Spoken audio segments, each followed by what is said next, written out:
திருச்சிற்றம்பலம். மாறநாடு கருப்பன் மீது பறிவிடுவது இளமை நினைவுகளே பரியிடம் கூறுதல் கடிவெண்பா. ஆற்று அம்மாவாசை ஏகாதசி கார்த்திகை விரதம் சோறு கண்டேன்.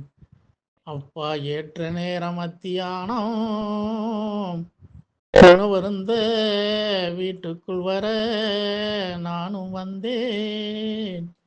சின்ன கூளை கரைச்சி கும்பாவில் ஊத்த ஏமாறுஞ்சோறு நேரே போய் கச்சேரி சென்னலில் நின்றெதிரே சோற்று பருக்கை